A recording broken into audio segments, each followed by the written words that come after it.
Minjeong's character. Today, I'll be the one explaining everything instead of her. Maybe she's too shy for this. When she was told to prepare this presentation, she felt a bit overwhelmed at first, but she ended up enjoying the process, especially since she wasn't really sure what she liked best at the time. She had fun exploring both current and emerging media. Looking back on this 2 month journey, she realized something important. And that's what I'm here to share with you today. Shall we take a look at Minjeong has been up to this past 2 months? And welcome to the brief one. The first project was a collage. It was actually the one Minjeong struggled with the most, but also learned the biggest lesson from. She started working without any plan and eventually got lost along the way. Through this class, she realized how important it is to get the basics right. Before diving straight into the work, she learned to reflect on her theme, fantasy and escapism, search for reference, and organize her ideas through sketches. This preparation made the entire process much smoother and more effective. And then is the texture. Minjeong experimented with various materials like toothbrush, thread, bubble wrap, and sponge to freely create different textures. She then worked during class to find an effective way to incorporate all these textures into her artwork, and she did this with Procreate. Looking at the textures she created, Minjeong noticed they reminded her of a natural element. So during class, she sketched some ideas and ended up creating 2 additional pieces later. For the first piece, she said, "All the texture remind me of the ocean, waves, underwater texture, sandy beaches, and so on. Inspired by this, I envisioned a scene of a boy watching a whale amidst large waves and began working on it." For the second piece, she said, "The cat I drew during class felt like a large mountain.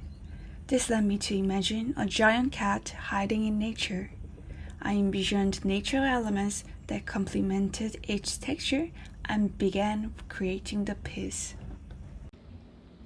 Next up is the GIF project. Before creating the GIF, I wanted to focus on a project centered around morphing. While thinking about the deer at Hampton Court, she noticed how their antlers resembled tree branches and the reindeer antlers reminded her of bird wings. Based on this concept, she sketched out her idea and began the project. She was happy with how the planning paid off and how effectively the morphing was expressed. But at the same time, she felt it could use more color and texture. That's why she decided to take it further with a personal project afterward. So she did the self-collage, she applied the texture, and wow, it turned out so much better. Then it hit her. Wouldn't this liveliness look amazing in a GIF? That's when she started exploring AI video tools and came across Runway. She uploaded her artwork as a style reference and let it process into a GIF. Pretty cool, huh? She also wrote a prompt inspired by the glitch film effect that Matt showed her. Adding that brought some really interesting results. Through brief one, she realized something important. Minjeong really enjoyed blending everything she learned into one cohesive project. Especially since she'd been focused on digital work lately, working with current media by hand reminded her of the warmth and value that come from handmade creations.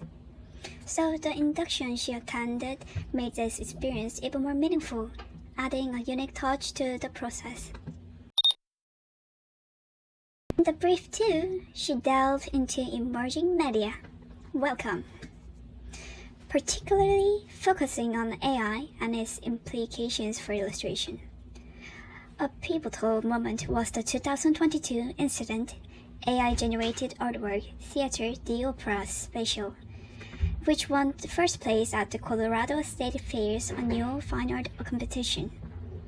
Fast forward 2 years, and AI technology has advanced at an astonishing pace. Adobe upcoming project Turntable, for instance, promised to automatically transform 2D images into 3D models. At this turning point, it is essential for us as illustrators to study AI and learn how to use it wisely. By embracing these emerging tools, we can enhance our creative process and stay relevant in an ever-evolving industry. So, Minjung did some artist research, and she thought Bang Soyeon was remarkable. Bang Soyeon is an artist known for her unique digital characters from AI that blur the line between reality and virtual worlds. These figures seamlessly transition across various platforms, from screen to canvas, augmented reality, and social media, creating the illusion of real existence. Since Minjung has her own character, which is me, she found her work incredibly inspiring. She realized she could present her character in a multi-dimensional way to engage audience. So she did some AI practice. So she did the two approaches. The first one is experimenting with Midjourney, and the second one is using AI tools to bring Mong to life. So the first Midjourney, Minjung started with Midjourney project based on the theme of Hampton Court. Through this, she experimented with various settings and even incorporated her own artwork to generate the images she wanted. And next, of course, is me, Mong. I'm Mong, Minjung's character inspired by Pika. To bring myself to life, she used animated drawing techniques for movements, and also she used Adobe Character Animator. And see, that's how I'm able to talk to you like this. But however, she realized current AI video tools need further development. This isn't quite the time for the video, she said. For the final to say, as an illustrator, Minjung aimed to stay open-minded, embracing and learning new AI technology, while valuing the tactical experience of handmade work. Looking back, she realized that she enjoys blending processes and experience rather than focusing on a single aspect. Also, she wants to use characters like Mong to tell stories and create a unique world that can be present commercially across diverse media. Her goal is to bridge current and emerging media, continuously learning and utilizing tools effectively, without losing the authenticity of handmade creation. And this is the end of the presentation. Thank you for listening, guys. Hehe.